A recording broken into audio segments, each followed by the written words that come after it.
Alléluia. Amen. Vous comprenez par là que c'est une fausse prophétie. Et pourquoi les gens se fient à ces prophètes-là? Parce qu'il reste là où Dieu lui a appelé. Mais quand Dieu lui parle, il ne veut pas obéir. Les plus grands problèmes que nous, les églises, nous avons ici, surtout en Europe. Ça veut dire que les fidèles veulent vivre comme eux ils veulent. Or, nous sommes appelés à vivre comme Christ veut et non comme nous voulons. Alléluia. Amen. Le Seigneur t'a parlé plusieurs fois. Le Seigneur t'a interpellé plusieurs fois. Et après, ta vie ne change pas.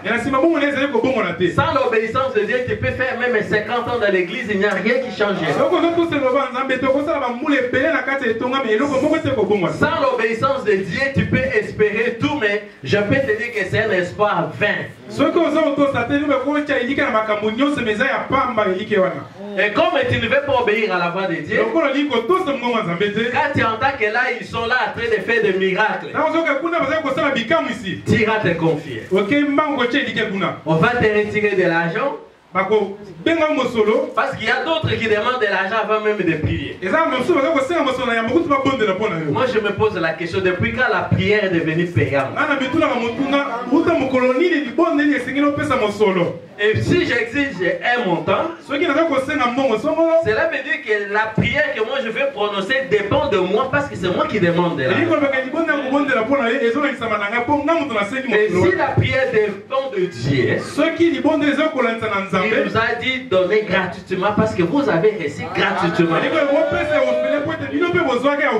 Tu visiteras des églises, on va t'imposer des maîtres de oui, te dire des fausses prophéties. Or, la solution que tu as, c'est obéir à la voix de Dieu, c'est fini.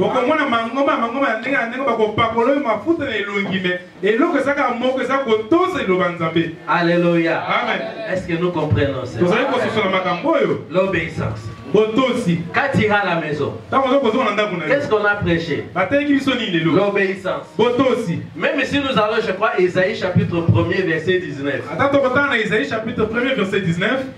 On dit que si nous sommes dociles et nous écoutons, nous mangerons le meilleur produit du pays. Si Daniel était élevé à Babylone, parce qu'il écoutait et obéissait à la voix du Seigneur, peux-tu imaginer qu'un esclave, un réfugié de guerre, devienne un premier ministre dans un pays hostile à son propre pays? Un pays qui entre chez vous, qui font la guerre et qui prend des gens pour aller avec la captivité, et là toi tu deviens premier ministre. Cela n'est plus possible. On connaissait son origine.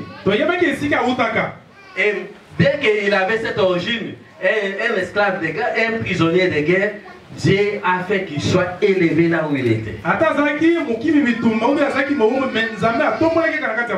veut dire que dans le pays que nous habitons, si nous sommes obéissants, ce que nous avons ici, c'est rien de tout. Si tu as acheté déjà une maison, est-ce que Dieu se limite pas de bénédiction d'une maison? Si tu as des chèques à banque, si tu as une belle voiture, ça ce ne sont que des miettes. Dieu veut que tu puisses aller au-delà de ce que toi tu penses. Il est en train de te préparer le meilleur de ce que tu n'as même pas pensé. Mais reviens d'abord à l'obéissance. Quand on dit venez obéir, toi tu ne viens pas. Tu désobéis qui? Ah, et aussi ils exagèrent. Alléluia. Amen. Je ne viendrai pas. Je ne viendrai pas chanter. Je ne ferai pas ceci, je vais les punir. Alléluia. Amen. Tu punis un humain ou bien tu es en train de punir? Oh, c'est lui qui punit, il dit, je ne sais pas comment il va, sa vie terminer. Alléluia. Amen. Comme nous avons dit au début, que si l'homme avait obéi à la voix de Dieu, on n'allait pas avoir tout ce que nous avons aujourd'hui comme souffrance. Mais toi, tu feras exception de ce souffrance-là si tu obéis à la voix de Dieu. Car Adam a désobéi à Dieu. C'est là où la souffrance est arrivée. Quand je lis ces passages, quand il obéissait à Dieu, il ne faisait rien de toi faire. Sa vie était dormir, se réveiller, manger, dormir, se réveiller, manger, dormir, se réveiller, manger. Il ne cuisinait même pas. Il ne touchait rien. Tout ce qu'il prenait, déjà Dieu avait fait d'abord la cuisine de lui-même.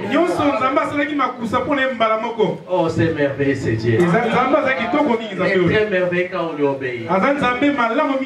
Il s'occupe lui-même de la cuisine. Oh, la vaisselle, non, non, non, non, jette là. Il s'occupe, il va faire disparaître la poubelle, il n'y aura rien. Les brouilles, est-ce qu'aujourd'hui, si tu peux prendre même des légumes et manger ça comme ça?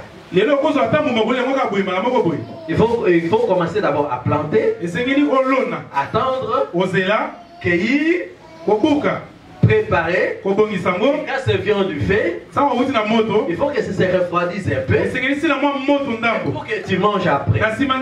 Mais malgré ça, cette nourriture te procure même des maladies. Même les excès de poids même. Mais oh, quand Dieu lui-même s'occupait de la cuisine, quand il faisait tout, l'homme n'avait aucune maladie. L'homme n'avait aucun souci.